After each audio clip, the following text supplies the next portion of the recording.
The chandelier glittered like 1,000 tiny suns above the ballroom, throwing gold over every diamond and champagne glass. To anyone watching, the Beaumont Gala was perfection. Wealth, elegance, legacy. But for Lena Hartwell Beaumont, 7 months pregnant and clutching the hem of her gown, it was a nightmare waiting to unfold. Every smile felt like a blade. Every whisper, a dagger hidden behind crystal laughter. Her mother-in-law, Vivienne Beaumont, queen of Boston society, stood across the room like marble, flawless and cold. She hadn't said a word to Lena since the tabloid headline that morning, "Pregnant designer steals charity funds." A lie, planted by someone inside the family. Lena's husband, Lucas, was supposed to defend her. Instead, he stood beside his mother, adjusting his cufflinks as if nothing had happened. When their eyes met, his look wasn't love. It was apology mixed with cowardice. The air around them thickened with silent judgment.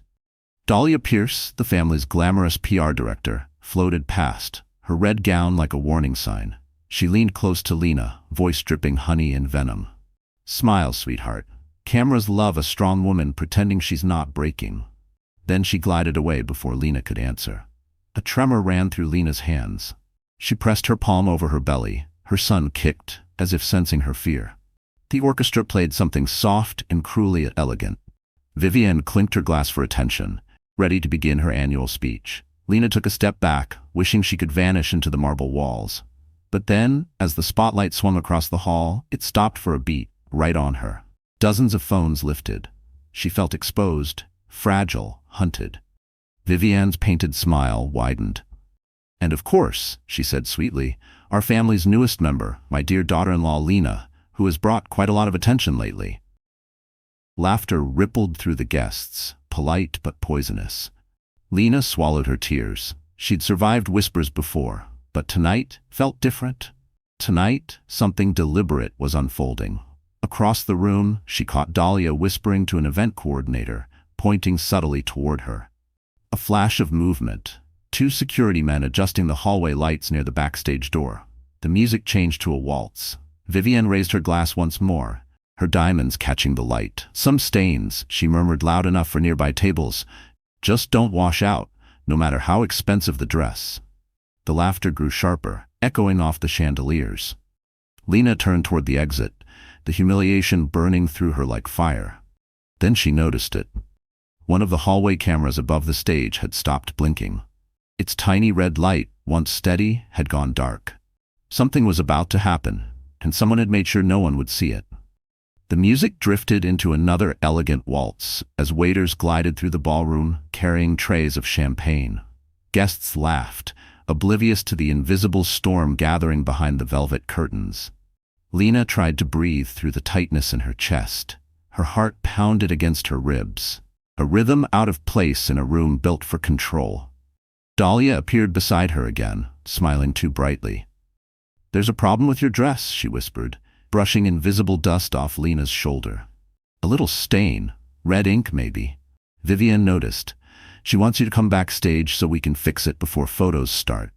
You know how she hates imperfection. Lena froze. Red ink? She'd barely touched anything but a glass of water all night. "I don't think." Dahlia's smile didn't waver. "Please. It's best to handle it quietly." Her tone was gentle, but her hand tightened on Lena's arm. There was no choice. Guests were watching. Vivienne's eyes, cold and gleaming across the room, seemed to say, "Do it." Lena followed Dahlia past the buffet tables and down a narrow corridor lined with portraits of long-dead Beaumont ancestors. The laughter from the ballroom faded, replaced by the low hum of air vents and the faint buzz of stage lights. Behind them, 2 security men fell into step. Tall, silent, expressionless.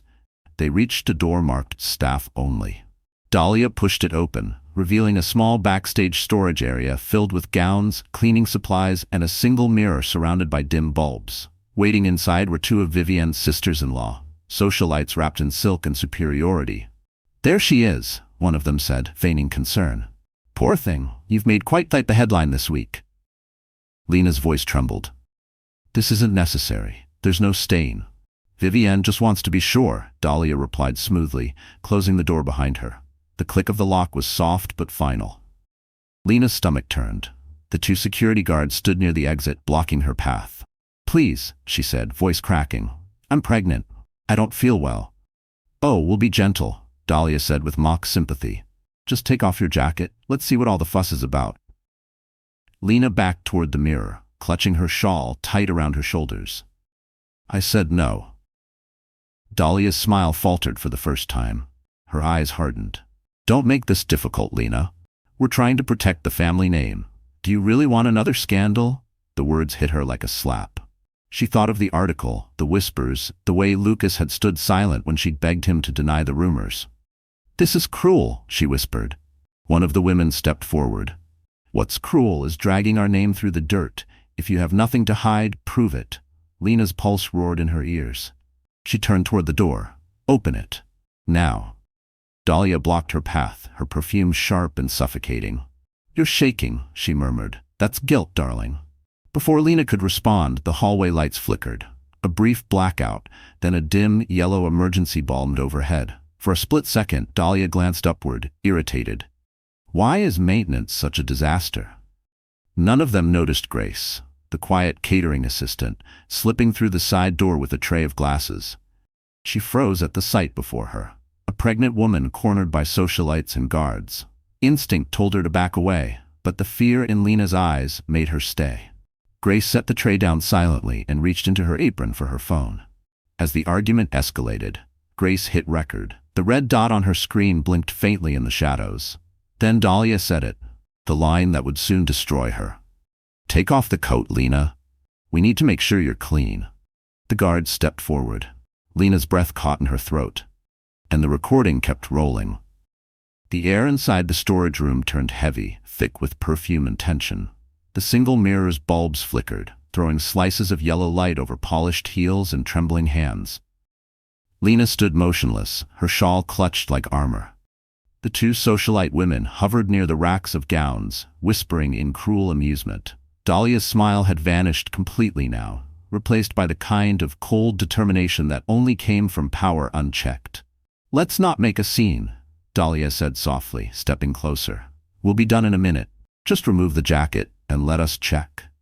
Lena's pulse thundered in her ears. You have no right. Dahlia laughed under her breath. I have every right when you've dragged this family into scandal. Now be reasonable. Lena looked toward the guards. Their faces were blank, expressionless. Please, she said to them, voice cracking. You can see this isn't right. I'm pregnant. Neither moved. Their silence was worse than violence. Dahlia's patience snapped. Fine, she hissed. We'll do it ourselves.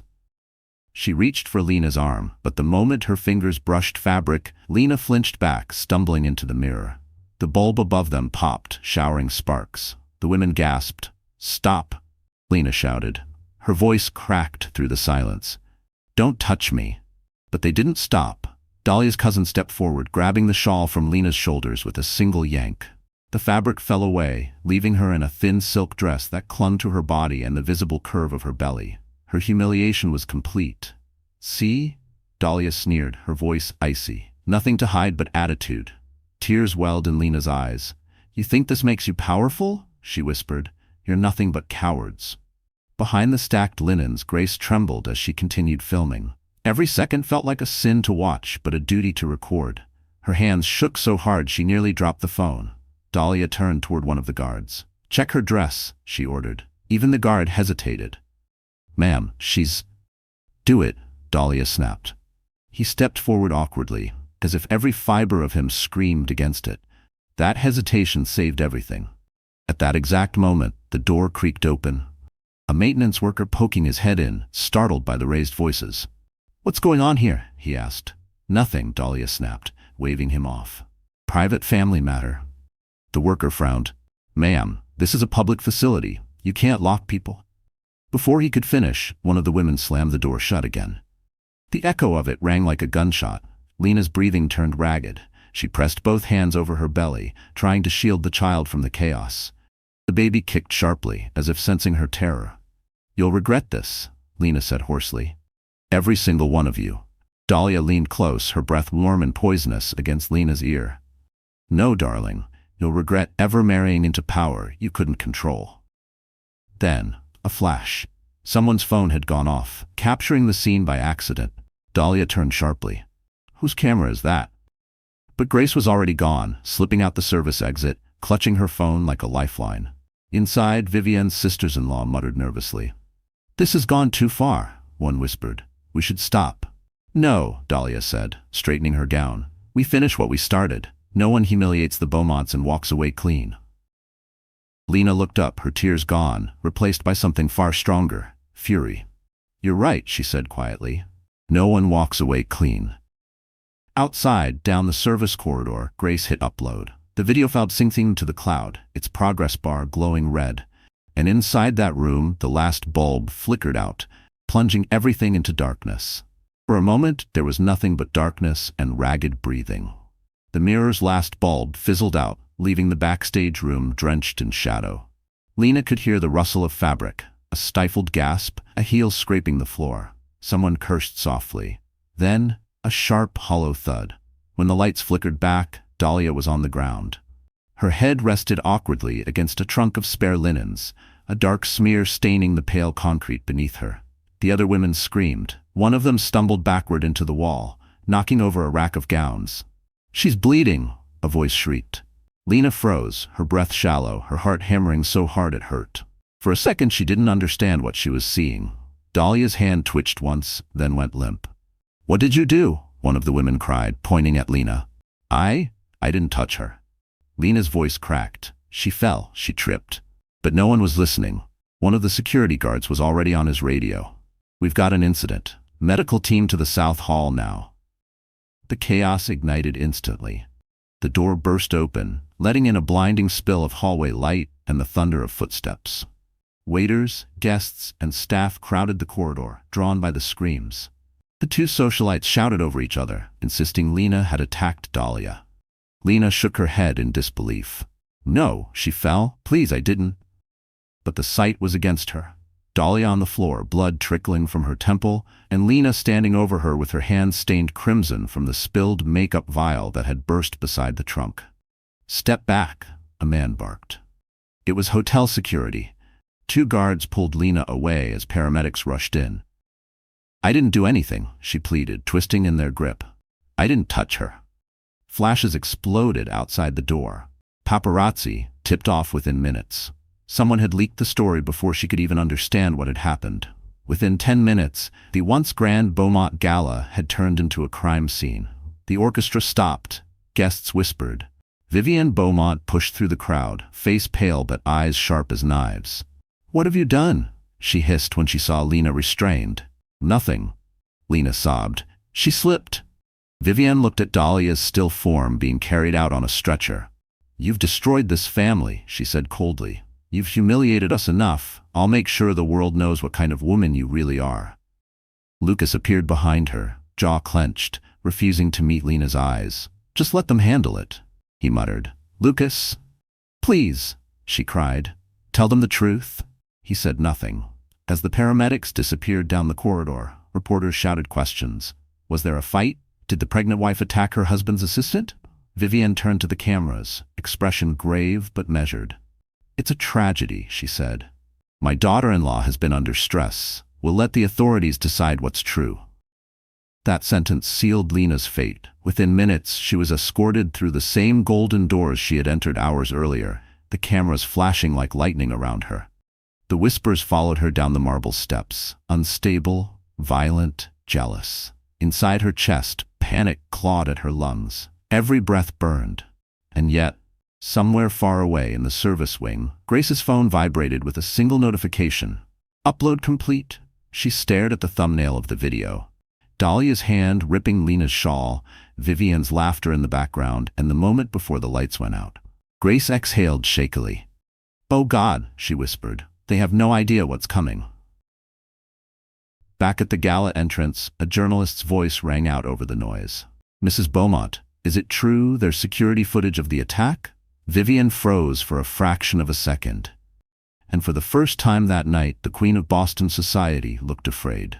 The flashing red and blue lights outside the Mariners Club painted the marble steps in chaos.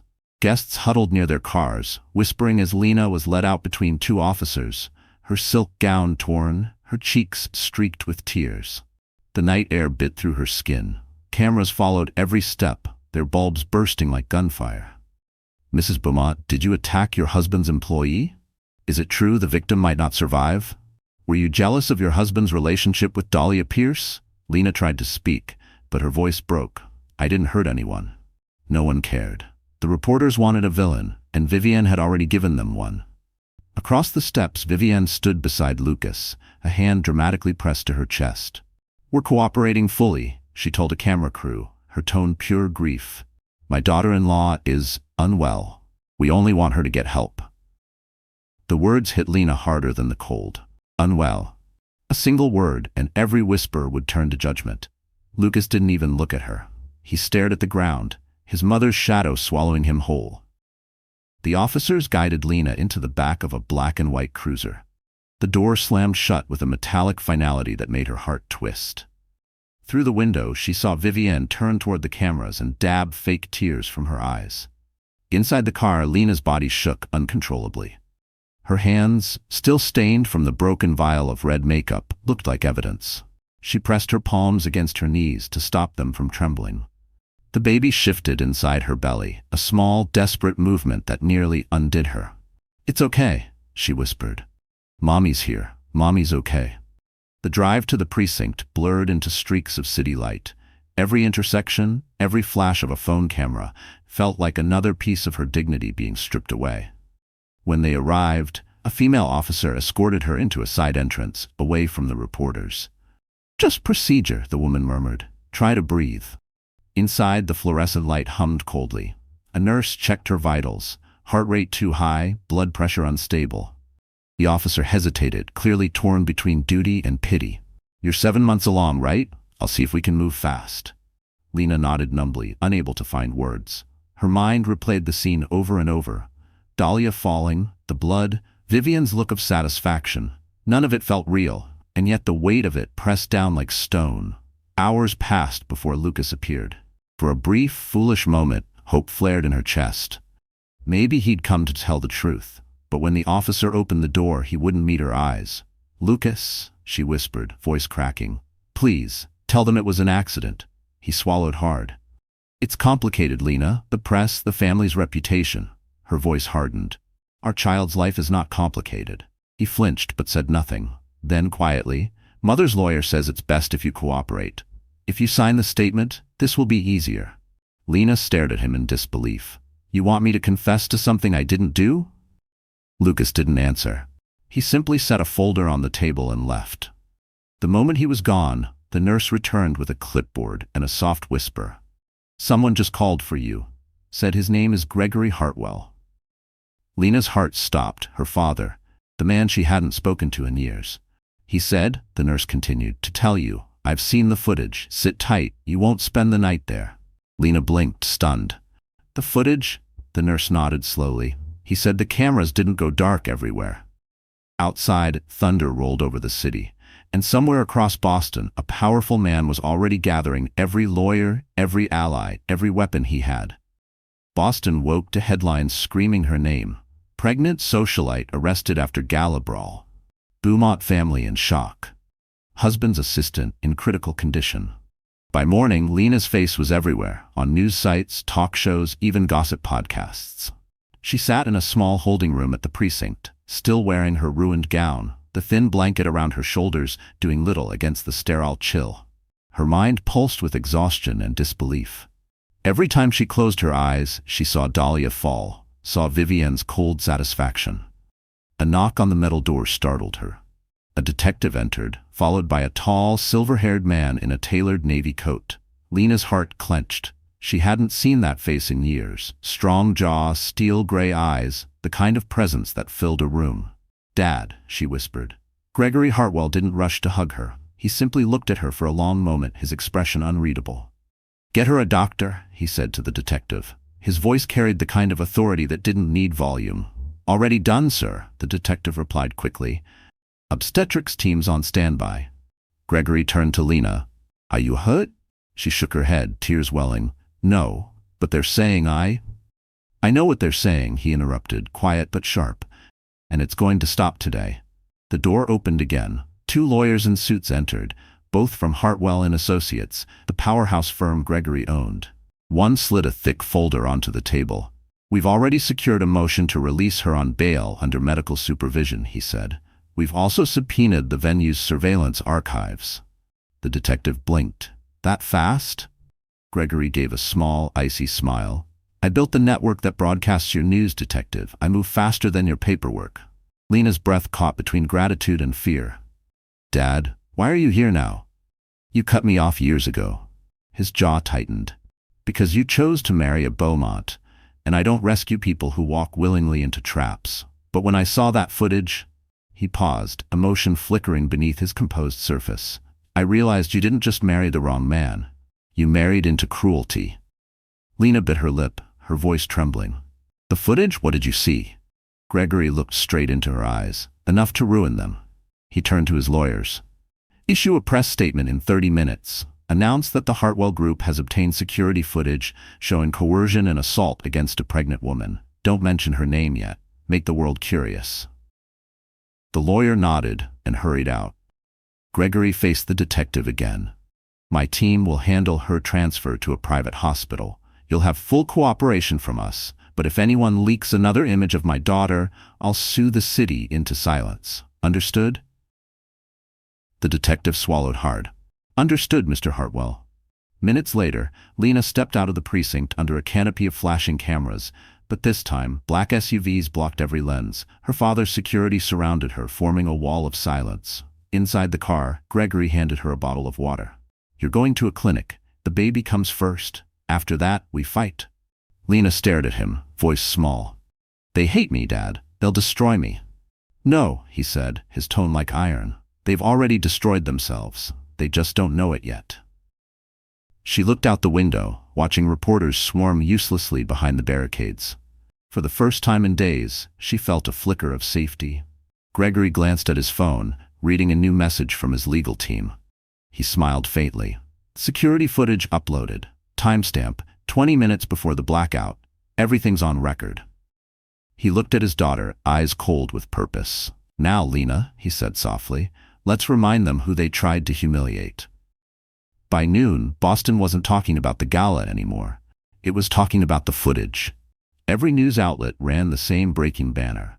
Hartwell Group possesses video evidence of assault on pregnant woman.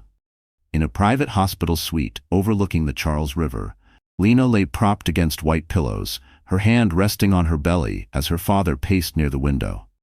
Reporters swarmed the gates outside. Lawyers, publicists, and investigators buzzed in and out like soldiers preparing for battle. Gregory stood motionless, his phone pressed to his ear. Release the edited version, he said quietly. Blur Lena's face, but keep everything else clear. I want the world to see what they did. Within minutes, the clip hit social media. The sound was low, but unmistakable. The voice of Dahlia Pierce ordering Lena to take off the coat. The video showed Vivienne's relatives laughing, the guards blocking the door, and the moment Grace's camera shook in panic as Lena shouted, "Don't touch me." The internet erupted. Hashtags spread like wildfire. Justice for Lena, power and cruelty, Beaumont scandal. Comment sections filled with outrage.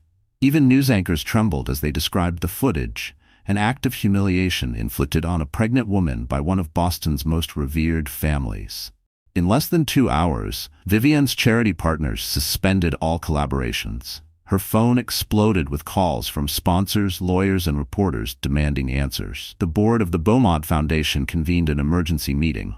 Meanwhile, Gregory's lawyers filed not 1 but 3 lawsuits, criminal, civil, and corporate. The charges were clear: coercion, public endangerment, emotional abuse, and conspiracy to falsify evidence. The court accepted the filings immediately, granting an emergency order to secure every piece of surveillance from the Mariners Club. Gregory ended another call and looked toward his daughter. By tomorrow morning, he said, Vivienne Beaumont will be facing the district attorney. Lena swallowed hard. I didn't want this to turn into a war. Gregory turned, his eyes sharp. They made it a war the moment they touched you. I'm just finishing it. The door opened. Detective Rachel Lang entered, her badge clipped to her coat. She offered a small smile. I guess I'm your new friend in the storm. Lena blinked. Rachel? Rachel nodded. We went to school together, remember? I saw your name on the case file. I'm the lead investigator now. She pulled a tablet from her bag. We've already confirmed the original club footage. Turns out the main server was synced to an off-site backup, one Vivienne's team didn't know existed. Gregory's eyes gleamed. You have it? Rachel smirked. Every second, including the part right after the lights went out. Lena's breath caught. After the blackout? Rachel nodded. It shows Dahlia tripping on her own heel and hitting her head on a storage box. You never touched her. Gregory let out a slow, cold breath. Then this is over. Not quite, Rachel said. Dahlia's in the hospital, but she's conscious. She's already changed her story twice. My gut says she's scared. Good, Gregory said. She should be. Lena closed her eyes.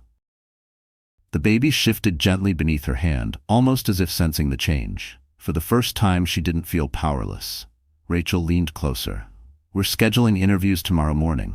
Vivienne, her staff, the guards, everyone. Once we go public, arrests will follow fast. Gregory checked his watch. Then let's make sure the whole city is watching. That evening, every major network cut into their regular programming. Gregory Hartwell appeared live on national television.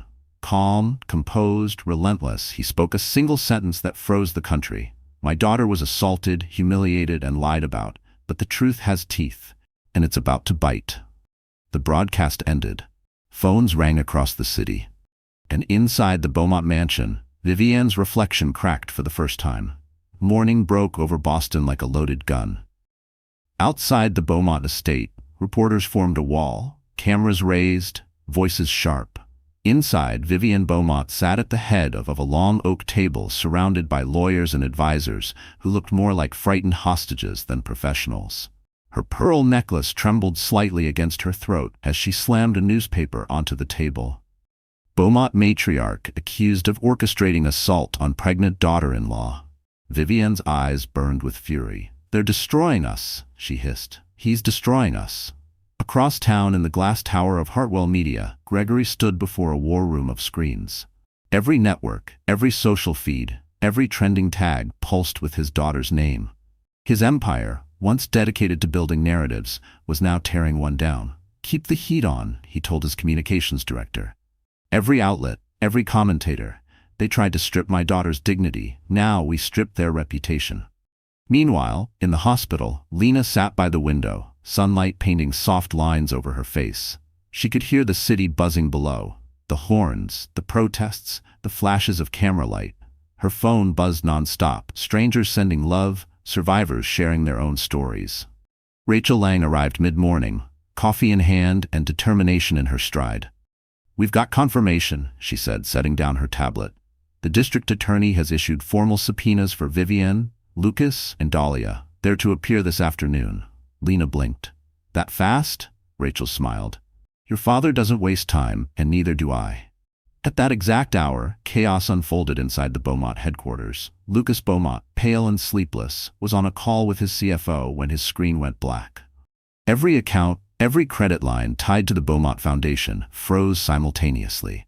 Gregory had made his second move. Overnight, Hartwell Capital had purchased the failing debt of the Beaumont conglomerate. Quietly, legally, and completely. With one email, he'd become their largest creditor. Lucas burst into the living room where his mother sat, clutching a trembling glass of brandy. They froze our assets. We can't even make payroll. Vivienne looked up slowly. Hartwell, she whispered. He's not just fighting us in court. He's taking the ground under our feet. Lucas ran a hand through his hair. We need to talk to the press. Tell them he's manipulating the system.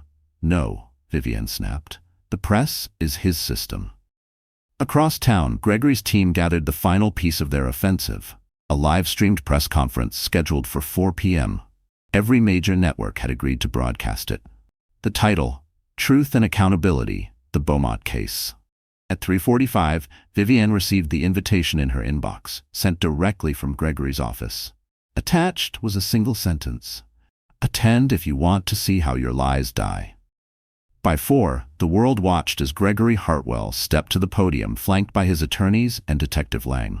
Behind them, screens displayed still images from the security footage, blurred to protect Lena's identity, but clear enough to reveal every guilty face. Gregory's voice carried calm precision. These individuals conspired to publicly humiliate a pregnant woman. They manipulated media, falsified evidence, and attempted to destroy her name. What they didn't realize was that the world was watching. Clips rolled. Gasps filled the airwaves. The moment Dahlia demanded Lena disrobe, the laughter, the flash of Vivienne's diamond bracelet as she gestured to the guards. Reporters erupted. Questions flew.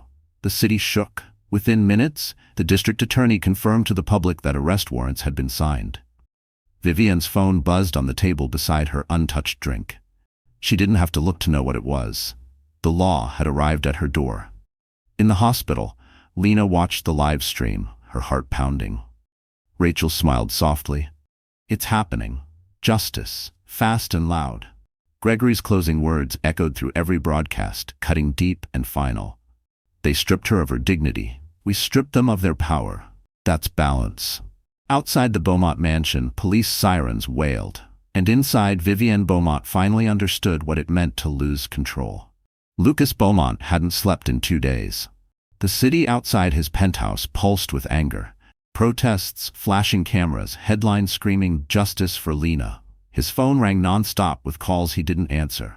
Lawyers, board members, journalists. Every ring felt like another stone being hurled at the glass walls around his life. He poured a drink at 9 in the morning, ignoring the fact that his hands were shaking. On the TV, Gregory Hartwell's press conference replayed again. Lucas turned up the volume just as Gregory's final words cut through the static. They stripped her of her dignity. We stripped them of their power. The glass in Lucas's hand cracked. He threw it against the wall, watching amber liquid run down the marble like blood. His mother burst into the room, disheveled, furious, clutching her phone. He's buying everything, Lucas. Every share, every debt, every property tied to our name. Hartwell is dismantling us one signature at a time. I know, he muttered, rubbing his temples. Then do something, Vivienne snapped. Fix this before it's too late. Lucas laughed bitterly. You still think I can fix anything? I can't even get into my own office. Security revoked my badge this morning. I'm CEO of nothing now. Vivienne froze. They fired you?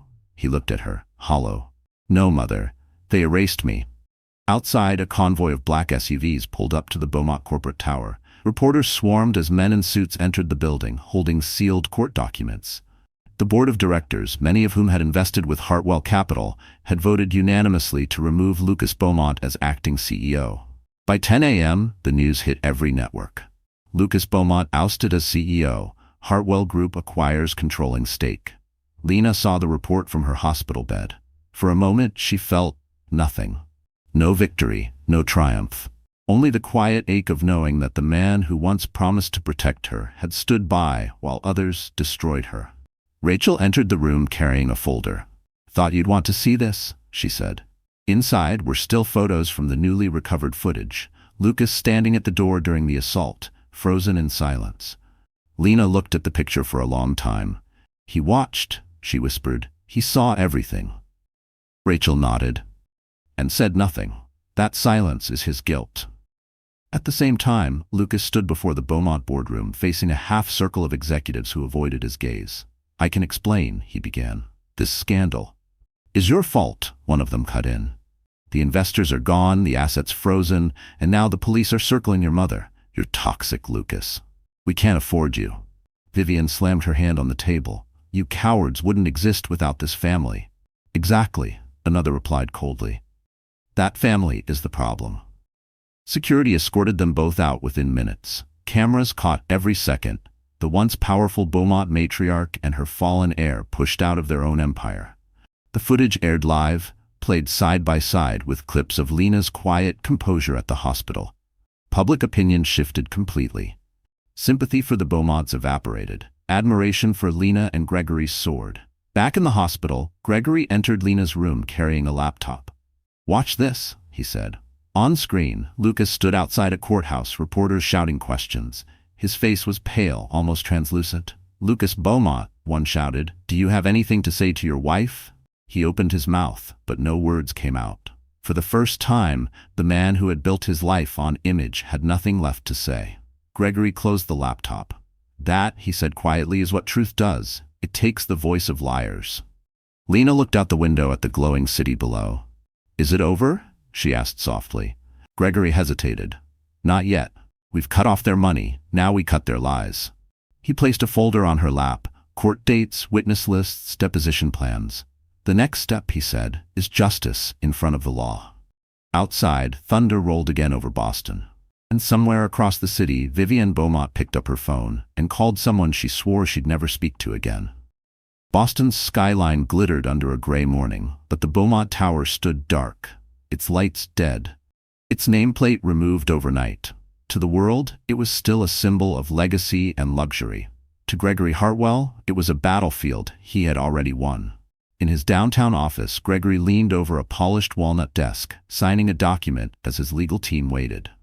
"That's the last of it," one of them said. "All remaining Beaumont assets have transferred to Hartwell Holdings. Their liquidity is gone." Gregory set his pen down. "Good," he said. "Then let's make it public." By 9 a.m., the headline rolled across every major financial ticker. Hartwell Group acquires Beaumont debt portfolio, freezes operations pending investigation. Within minutes, panic spread through the Beaumont ranks. Creditors called, partnerships collapsed, employees flooded out of the building carrying boxes. At the same time, outside the courthouse, Vivienne Beaumont arrived for her subpoena hearing in oversized sunglasses and pearls that no longer glittered. Reporters crowded around her. "Mrs. Beaumont, is it true your company's been seized? Are you cooperating with police?" She ignored them, clutching Lucas's arm as they pushed through the chaos. But the moment they entered the marble lobby, federal investigators were waiting. "Mrs. Beaumont," said Agent Ramirez, holding a warrant, "we need you to surrender your phone and business records. There's evidence of tampering with surveillance systems at the Mariners Club." Vivienne's mask cracked for the first time. "This is absurd." Lucas stepped forward, voice trembling. "Agent, please, we'll comply." "No," Vivienne snapped. "You don't speak for me." The tension snapped like a wire. Cameras flashed. The queen of Boston society, once untouchable, was escorted through a metal detector while reporters shouted questions. Across town, Lena watched the live broadcast from her hospital bed. Rachel entered quietly, holding a tablet. "You should see this," she said. On the screen, bank statements scrolled by, showing millions funneled through fake charity accounts under Dahlia Pierce's management, each transaction signed off by Vivienne. Lena's breath hitched. "They used their foundation to hide money?" Rachel nodded. "And the DA just confirmed a full financial crimes investigation. Your father's move froze their accounts before they could transfer a dime." Gregory entered the room moments later, his expression grim but satisfied. "Vivienne tried to call 3 senators and 2 bankers this morning. They all refused to pick up." Lena exhaled shakily. "You're dismantling everything she built." Gregory sat beside her, his tone calm. "No, I'm showing her what it feels like to lose control. The law will do the rest." Meanwhile, in a dim office across the city, Dahlia Pierce sat alone, scrolling through news updates with trembling fingers. Her phone buzzed, an unknown number. When she answered, Gregory's voice was steady, almost gentle. "Miss Pierce," he said, "you've been busy." She froze. "Mr. Hartwell, this isn't personal. I did what I was told." "I'm sure you did," he replied, "which is why I'm giving you a chance to tell the truth, on record today. Otherwise, I'll make sure every publication in America knows your name before sunset." The call ended. Dahlia looked at her reflection in the dark laptop screen, mascara streaked, fear in her eyes. By afternoon, she appeared at the district attorney's office, flanked by 2 lawyers. "I'll testify," she whispered, "but I want protection." The DA nodded. "You'll have it." That same evening, Gregory held another press conference. This time, he wasn't alone. Detective Rachel Lang stood beside him. "We've received full cooperation from an inside witness," she announced. "Arrest warrants have been approved for multiple parties, including members of the Beaumont board." The cameras flashed. Vivienne's phone rang inside the courthouse hallway, but it wasn't a lawyer. It was her assistant whispering, "They've arrested Dahlia. She's naming names." Vivienne went still. For the first time in her life, she had no strategy, no defense, no audience. In the hospital, Lena turned off the TV and closed her eyes. For the first time in weeks, her heart slowed. Justice was no longer coming. It had arrived, and it was wearing her father's name. By the end of the week, Boston was split into 2 camps: those who believed Lena Hartwell was a survivor of cruelty, and those who believed she was part of a grand performance orchestrated by her billionaire father. Every screen in the city glowed with her image. Every talk show speculated about justice, revenge, and power. In the command center of Hartwell Media, Gregory stood before a dozen monitors, displaying news feeds from around the world. "We control the truth now," as one of his editors said. But the Beaumonts are trying to spin a counter-story. Their PR team claims the video was edited. Gregory's jaw tightened. "Then let's show them everything." He pressed a button on the control pad. The central screen lit up with unreleased footage, raw, uncut, time-stamped. It showed Dahlia's cruel smirk, Vivienne's taunting command, Lucas standing frozen by the door. And then the unthinkable. Audio of Vivienne ordering, "Make sure the cameras stop recording." Gregory turned to his staff. "Upload this to every outlet we own. No filters, no spin." Across the city, millions watched in stunned silence as the truth played out unedited. The narrative shifted instantly. The Beaumonts weren't victims, they were villains. At the district attorney's office, Dahlia Pierce sat trembling in a gray interrogation room, her designer jacket hanging loosely on her shoulders. Detective Rachel Lang set down a recorder. "You said you were following orders," she said evenly. "Whose orders?" Dahlia's eyes darted to the mirrored wall. "Vivienne's," she whispered. "She said we needed to teach Lena a lesson, make her understand who holds the power in that family. She even told the guards what to say if anyone asked." Rachel leaned forward. "And Lucas?" Dahlia hesitated. "He knew. He didn't stop it because he was scared of her, of his mother. He's always been scared." Rachel clicked off the recorder. "That's all we needed." By afternoon, the DA's office filed additional charges: witness tampering, obstruction of justice, and accessory to assault. Arrest warrants for 2 Beaumont security officers followed within the hour. The city had never seen such a rapid unraveling of an empire. At the Beaumont mansion, chaos reigned. Reporters camped at the gates while legal teams packed documents into boxes. Vivienne watched the news from her private sitting room, the muted screen showing her own face as anchors recited her alleged crimes. "This is slander," she hissed. "I built this city's charity network." Lucas stood behind her, pale and shaking. "They have everything, Mother. Dahlia's turned on us, the guards confessed, and the footage." "Stop talking," Vivienne shouted. "You think your father's ghost would let this happen? You think I'll be dragged through the mud like some criminal?"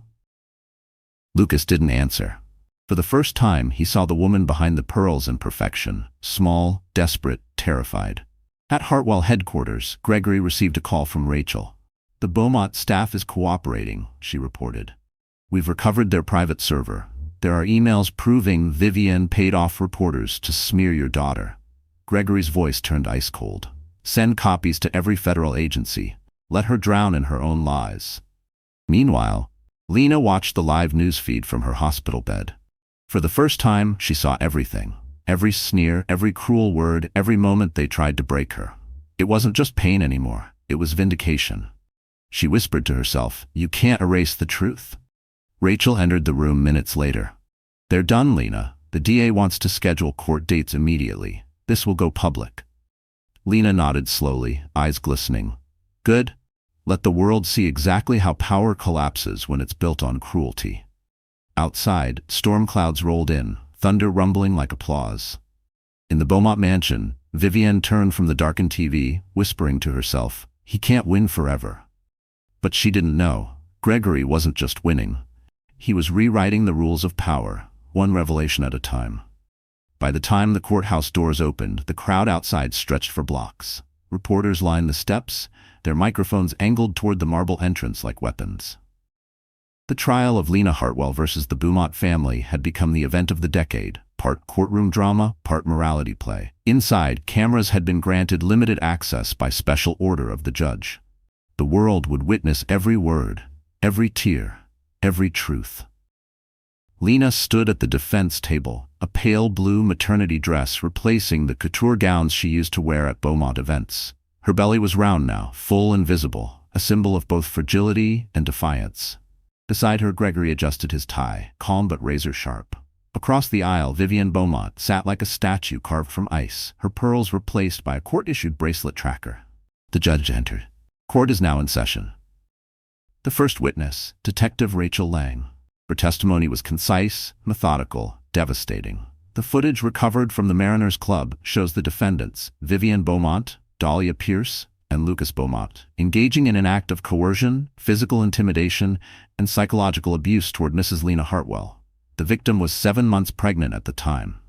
Gas rippled through the courtroom. Cameras flashed. Vivian's lawyer objected, claiming bias. Overruled. Next came Grace, the quiet catering assistant who had filmed the entire assault. Her hands trembled as she took the stand. "I didn't know what to do," she said softly. "But I knew it was wrong." They laughed while she cried. "I thought, if that were me, someone would want proof." When the prosecution played Grace's footage in full, the courtroom fell silent. On screen, Vivian's voice echoed, "Take off the coat. We can't have stains in our family." Then came Lena's voice, desperate and shaking. "I said no." The clip ended. No one moved. The sound of muffled crying came from the gallery. Vivian broke first. "This is being twisted," she snapped. "That video doesn't show what really happened. It was chaos, an accident." Gregory rose slowly, his tone cold and steady. "An accident? You orchestrated it. You ordered the lights cut.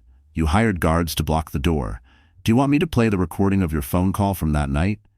The courtroom erupted. Vivian's face drained of color. "Order!" The judge demanded, banging the gavel. "Order in this court."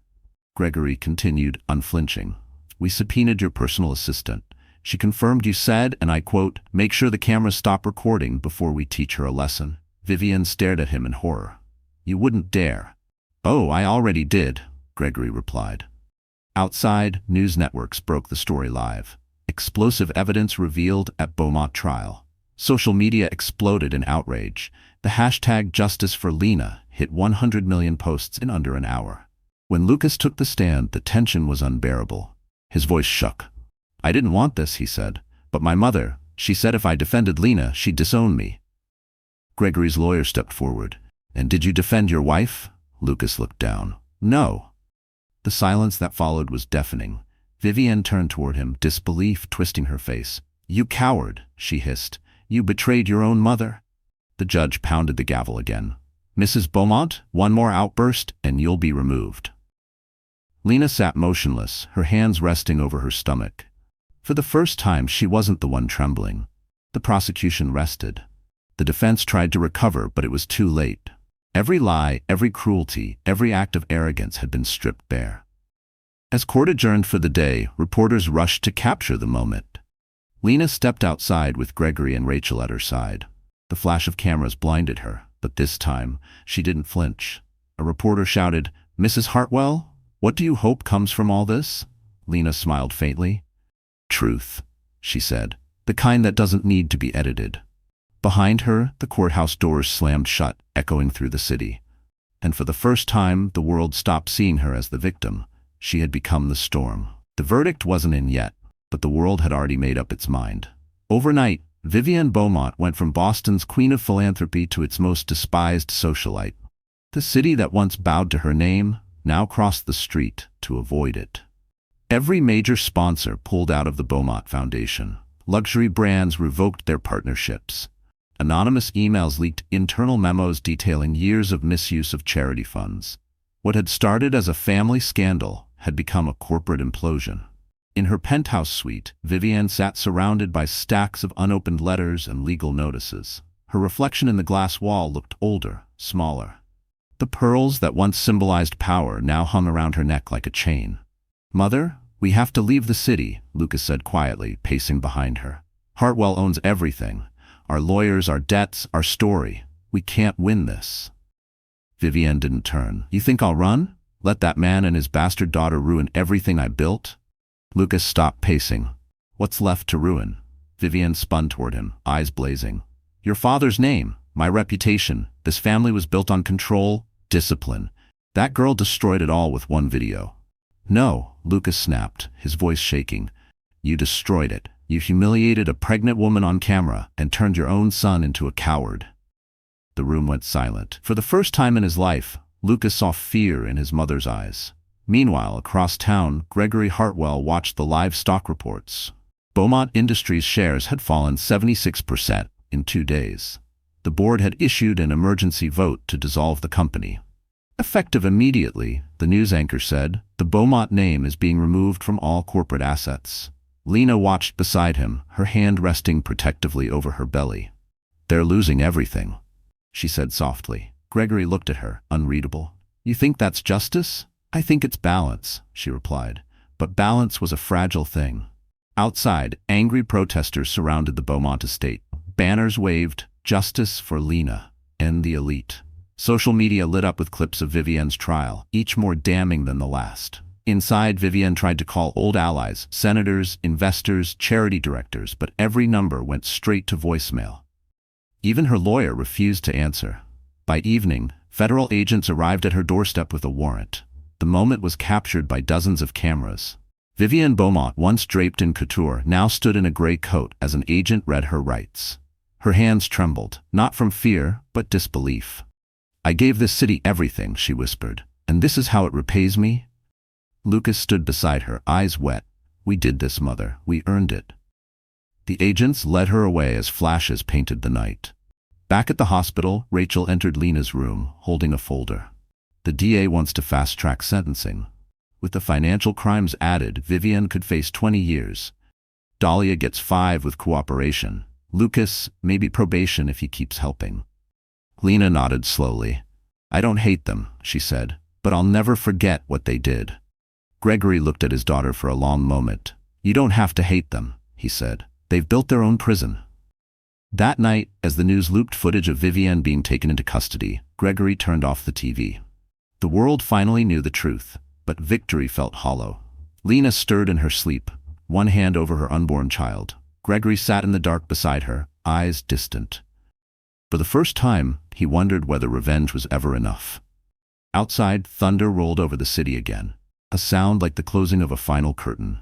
At dawn, the Beaumont crest was removed from its last remaining building. And with it, a dynasty crumbled, one act of cruelty at a time. The storm finally broke the night Lena went into labor. Rain hammered the hospital windows as thunder rolled over the Charles River. The world outside buzzed with headlines and breaking news, but inside that quiet delivery room, everything narrowed to one fragile heartbeat and one exhausted woman holding on through pain. Gregory stood in the hallway, pacing in silence. For all his power and wealth, he had never felt more helpless. The monitors beeped steadily behind the closed doors, each sound slicing through his composure. Rachel Lang approached, her shoes squeaking against the polished floor. "She's strong," she said softly. "So is the baby. The doctor said she's doing fine." Gregory exhaled, shoulders slumping. "I've fought corporations, governments, and scandals," he murmured, "but nothing terrifies me like watching her fight for that child." Hours crawled by until the doctor stepped out, mask lowered, eyes soft with relief. "She did it," he said.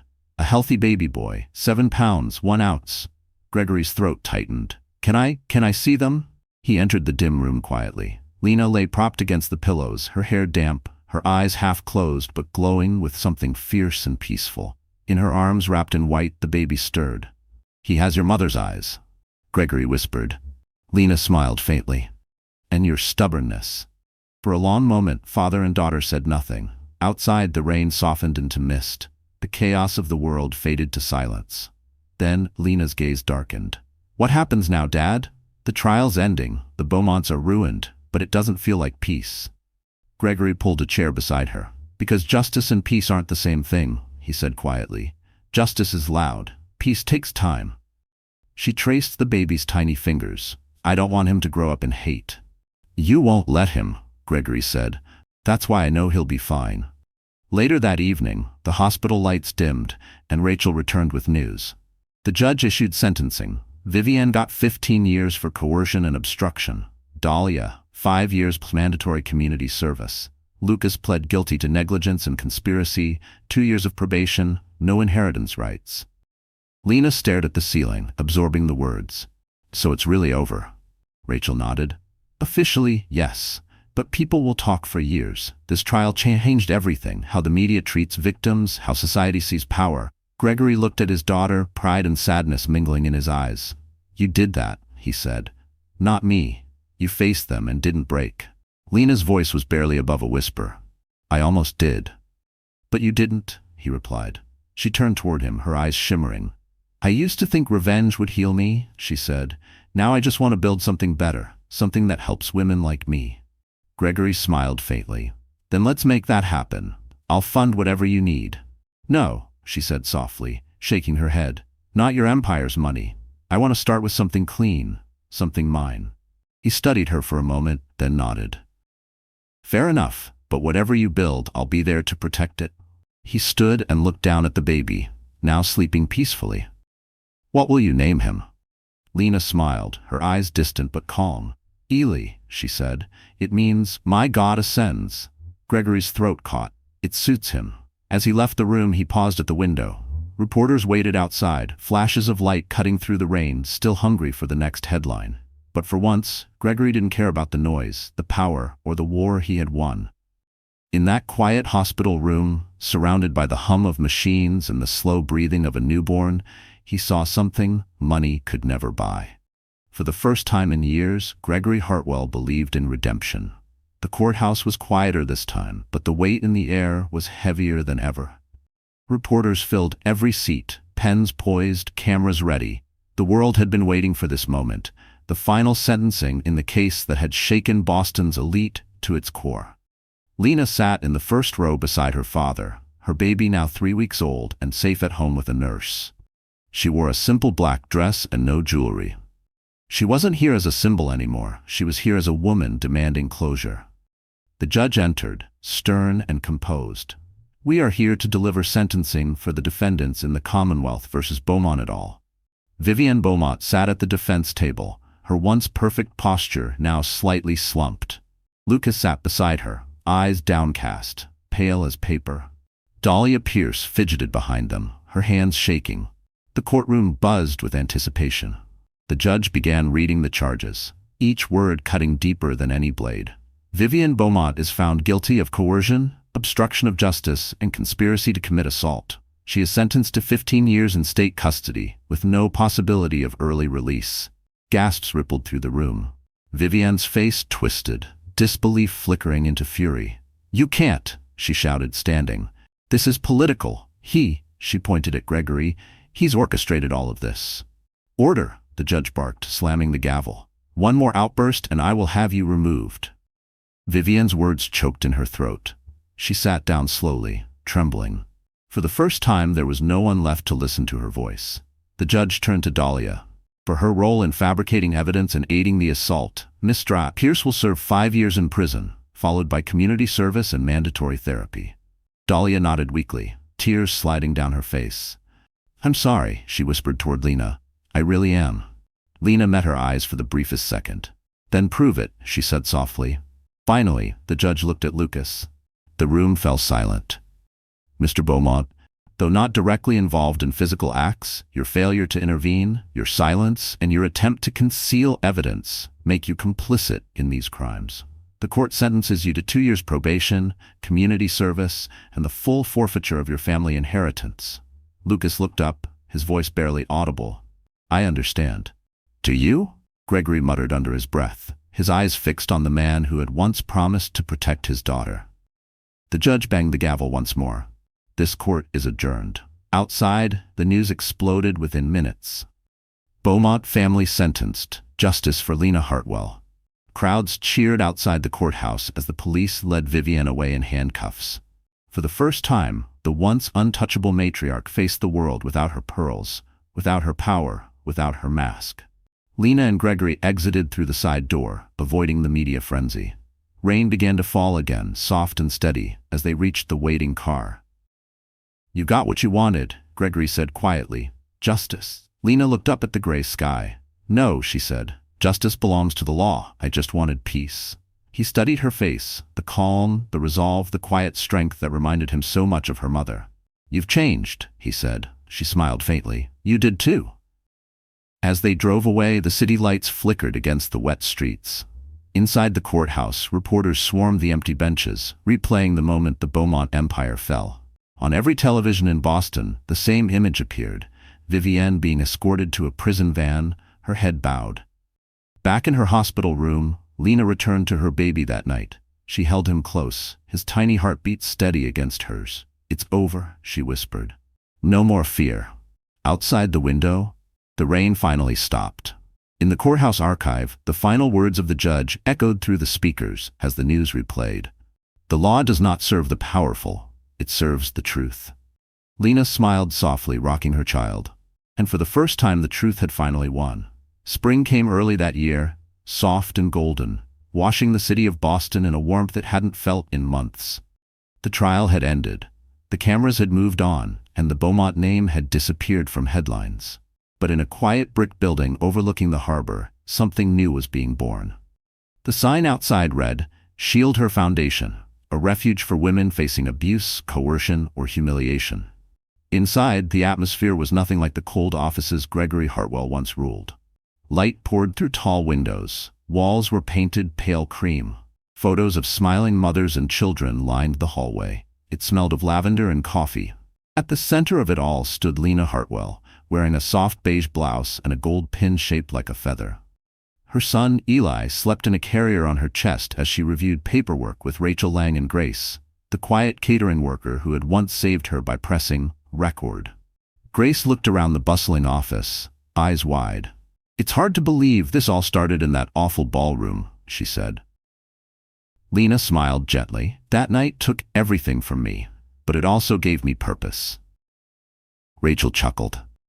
"You sound like your father." At the mention of Gregory, Lena's smile softened. He'd helped quietly from the shadows, donating funds under another name, refusing public credit. He didn't want to own her story. He just wanted to protect it. Across town, reporters gathered at the new foundation's official launch. This time, the microphones and flashing lights didn't make Lena flinch. They weren't there to corner her. They were there to listen. As the event began, she stepped up to the podium. The crowd fell silent. "2 years ago," she began, "I stood in a room where I was stripped of dignity, voice, and safety. I thought that moment would define me forever. But pain isn't the end of a story, it's the beginning of one." Her voice steadied as she continued. "This foundation isn't about revenge, it's about protection. No woman, pregnant, younger, or powerless, should face the humiliation I did and feel alone." The crowd erupted in applause. Cameras flashed, but this time the light felt warm. Among the guests stood Gregory, watching quietly from the back of the room. He didn't move forward when the applause swelled. He simply smiled. Beside him, Rachel whispered, "You must be proud." Gregory nodded slightly. Her mother would have been. Later, when the speeches ended, Lena found him near the exit. "You didn't have to hide in the back," she said with a grin. "I'm not the story," he replied. "You are." "You were part of it," she reminded him. He hesitated, then smiled. "Maybe. But you turned it into something I never could, hope." They walked together through the hall filled with volunteers, students, lawyers, doctors, everyone who believed in her mission. Grace was showing new staff how to process donations, her laughter light and free. Outside, a group of women gathered near the steps, clutching information packets, some still bearing bruises, others carrying children. One of them whispered as Lena passed, "You're the reason I came forward." Lena paused, heart full. "No," she said softly, "you're the reason this exists." When the crowd began to disperse, she looked back at the foundation's gleaming glass doors. The reflection staring back wasn't the broken woman from that gala. It was someone rebuilt. Gregory touched her shoulder. "You did it," he said. She looked toward the horizon where the city lights flickered like stars. "No," she murmured. "We did it. Every woman who ever thought she had to stay silent, we spoke for them." A soft breeze lifted her hair as church bells rang in the distance. Boston was healing, just like she was. And for the first time her story wasn't about survival. It was about strength. The Shield Her Foundation grew faster than anyone expected. Within 6 months, they had opened satellite offices in New York and Chicago. Donations poured in. Politicians quoted Lena's speeches. Survivors wrote letters that filled entire walls with gratitude. For the public, it was a story of redemption. But for Lena, it was also a quiet reminder. Peace never comes without echoes.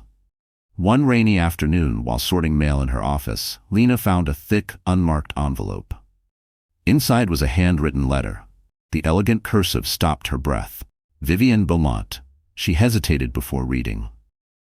"They tell me writing can help the soul. I doubt that, but the silence in this cell is loud enough to crush me, so I'll try. You think I'm a monster, and maybe you're right. I justified everything, control, cruelty, power, because I thought that's what survival meant. I forgot that fear isn't strength. I see that now, too late. I've watched interviews of your foundation on the prison TV. You built something out of what we destroyed. That should make me hate you, but it doesn't. It terrifies me, because for the first time I realize what real power looks like. Tell your son his grandmother is sorry. Vivienne. Lena stared at the signature for a long time. The ink was smudged, but the emotion was unmistakable. She didn't know what she felt: pity, anger, or relief. When Gregory entered a few minutes later, he found her sitting silently by the window, the letter folded in her lap. "What's that?" he asked. "From her," she said softly. He frowned. "Vivienne?" Lena nodded. "She says she's sorry." Gregory's face hardened. Regret is just another form of control for people like her. Don't let it in. "I'm not," Lena said quietly, "but maybe she means it." He sighed. "You've always seen too much good in people." Lena smiled faintly. "And you've seen too little." They sat in silence as rain streaked down the windows. Outside, the harbor waves hit the rocks like a heartbeat. Later that week, Rachel dropped by with updates. "Vivienne's letter's not the only news," she said. "Lucas petitioned to volunteer at a local community program for ex-offenders. The court approved it." Lena raised an eyebrow. "You think he's changing?" Rachel shrugged. "Maybe guilt finally works better than fear." That night, after putting Eli to sleep, Lena stood by his crib, tracing his tiny fingers. "You'll never grow up afraid," she whispered. "Not of family, not of truth." Her phone buzzed. It was Grace calling from the New York branch. "We just took in a woman with a story almost identical to yours," Grace said. "Her in-laws tried to destroy her reputation online. She saw your documentary and came to us." Lena's eyes filled with tears. "Then it's working," she said. Every scar became a doorway. After hanging up, she turned off the nursery light and walked onto the balcony. Boston glowed below, skyscrapers reflected in the river, the same city that once broke her. But now it looked different. Not threatening, not cold, just alive. A gentle knock sounded on the door. Gregory stepped out carrying 2 mugs of tea. "Couldn't sleep?" he asked. "Too many thoughts," Lena admitted. He handed her the cup. "You've done more than anyone could have expected. But make sure you still live, not just fight." She looked at him. "That's what I'm learning now." He smiled, his expression soft for the first time in years. "Good, because Eli deserves a mother who's free, not just famous." They stood together in silence, watching lightning flicker over the bay. Somewhere inside, the ghosts of the past finally began to fade, not forgotten, but forgiven. Lena took a deep breath and whispered to the night, "It's over." But deep down she knew the truth. Some stories don't end. They evolve. 2 years after the trial, Lena Hartwell was no longer just a survivor. She had become a symbol. Her foundation, Shield Her, had expanded internationally, and her face appeared on magazine covers under headlines like "The Woman Who Changed Justice" and "From Humiliation to Hope." Still, she avoided interviews. The cameras reminded her too much of the night that nearly broke her. But when the Atlantic Journal requested an in-depth piece about the foundation's impact, Lena agreed, not for fame, but to tell the story in her own words, one last time. The interview took place in the foundation's Boston headquarters. The studio was bright and minimalistic, sunlight streaming through floor-to-ceiling windows. The interviewer, a calm woman named Dana Fields, set her recorder on the table. "Thank you for meeting me, Lena," Dana said. "The world knows your story, but not the person behind it. I'd like to change that." Lena smiled politely. "The world doesn't need more of my story. It needs more of what comes after it." Dana leaned forward. "Then tell me, what comes after surviving?" Lena thought for a long moment before answering. "Living, but living differently. I used to think strength meant silence, enduring quietly. Now I know real strength is using your pain to build something that protects others." Dana nodded. "You've helped over 5,000 women through Shield Her. That's remarkable, but do you ever feel the past still following you?" Lena hesitated. "Yes," she admitted. "There are nights when I still wake up hearing their laughter, Vivienne's voice, the whispers, the humiliation. But trauma doesn't disappear, it transforms. You learn to live beside it instead of under it." She paused, then smiled faintly. "Besides, I have a little boy who makes sure I stay in the present. Eli's my reminder that life didn't end that night. It began there." Dana softened. "How is he?" "Curious, stubborn, kind," Lena said, laughing quietly. He's Gregory's twin in every way, except his eyes. Those are mine. Speaking of your father, Dana said carefully, there are people who say Gregory Hartwell used your case to consolidate power, that he gained more from this than justice. Lena's expression didn't change. He did gain power, she said simply, but not the kind you can measure in money. My father learned compassion, maybe for the first time in his life. That's his real victory. Dana blinked, caught off guard by the grace in Lena's tone. Do you forgive him? For cutting you off all those years before the scandal? Lena looked out the window, the harbor glinting below. Forgiveness isn't a gift for them, she said softly. It's freedom for me. I forgave him the day he showed up at that precinct, not because he deserved it, but because I needed to stop bleeding. A quiet filled the room. Dana switched off the recorder. You know, you could easily have turned bitter, but you didn't. Why? Lena smiled gently. Because bitterness is just another prison, and I've already escaped one. The interview ended, but Dana lingered by the door. Thank you for letting the world see who you really are, she said. As she left, Gregory appeared, holding a folder. You handled that well, he said. I told the truth, Lena replied. That's all I ever needed to do. Gregory looked at her proudly. They'll call it a redemption story. She shook her head. It's not redemption. It's evolution. Outside, the late afternoon sun painted the harbor gold. Eli's laughter echoed from the playroom down the hall. Lena turned toward the sound, her eyes soft. That's the real headline, she murmured. That laughter, it means I won. And for the first time, her story wasn't about what had been taken, but about what she had built from the ashes. Exactly 3 years after the scandal that had nearly destroyed her life, Lena Hartwell stood before a mirror in a soft ivory gown, her reflection glowing beneath the chandelier. Tonight wasn't about pain. It was about victory. Shield Her Foundation was hosting its first ever charity gala at the same venue where everything had once gone wrong, the Mariners Club. The irony wasn't lost on her. The ballroom that once echoed with laughter and cruelty would now witness grace and strength. Grace, the woman who had filmed that night, approached from behind, fastening a silver pin shaped like a feather to Lena's dress. Are you sure about this place? She asked quietly. You could have picked anywhere else in the city. Lena smiled. That's why I picked it. I won't let memories own me anymore. Guests began arriving. Leaders, celebrities, survivors, journalists. The red carpet shimmered, but the tone of the night was reverent, not glamorous. On every table sat a small card. Dignity has no price. Every woman deserves safety. Gregory Hartwell watched his daughter from across the room. He no longer looked like the corporate giant who once ruled the media. His hair had gone grayer, his shoulders softer. But when he saw Lena laugh with guests, his eyes lit with something no empire could buy: peace. When the orchestra began to play, Lena walked to the podium, the same spot where, years ago, Vivienne Beaumont had mocked her in front of the world. Now the crowd rose to its feet, applause thunderous. 3 years ago, Lena began, I stood in this room feeling smaller than I'd ever felt in my life. I was pregnant, frightened, and humiliated. I thought my story would end here, but instead, this was where it began.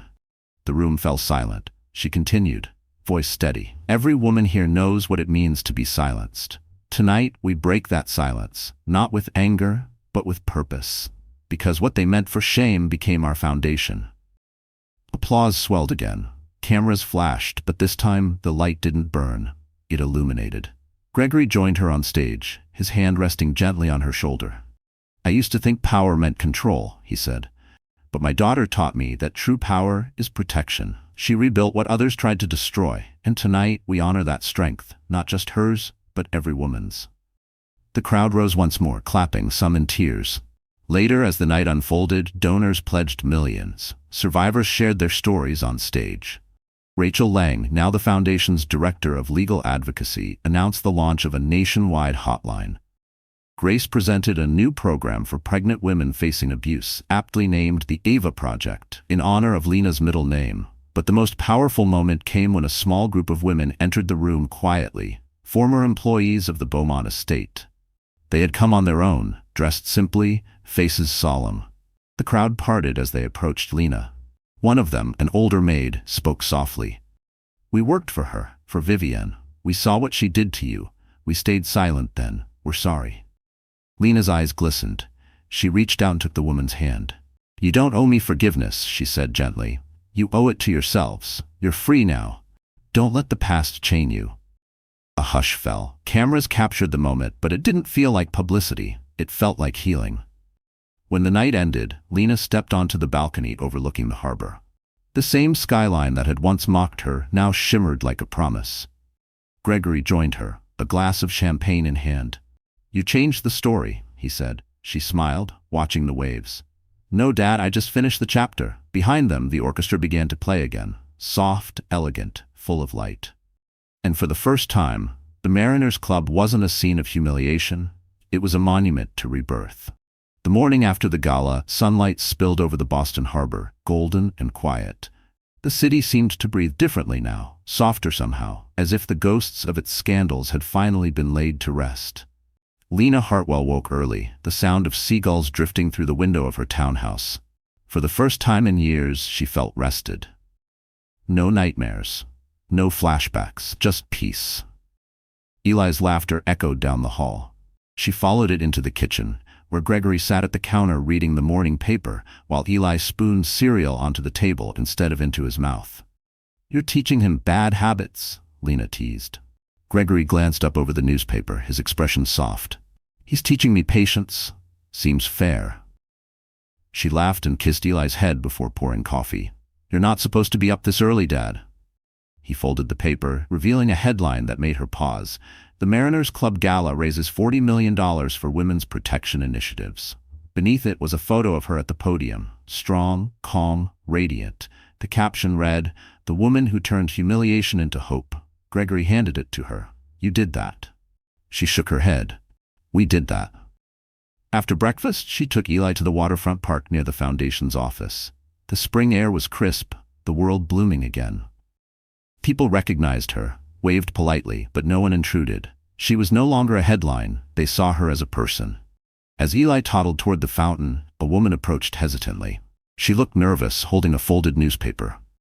"Mrs. Hartwell?" Lena smiled kindly. "Just Lena, please." The woman's voice trembled. I was in a situation like yours. Not the same, but my boss threatened me after I spoke up. Your story, your foundation saved me.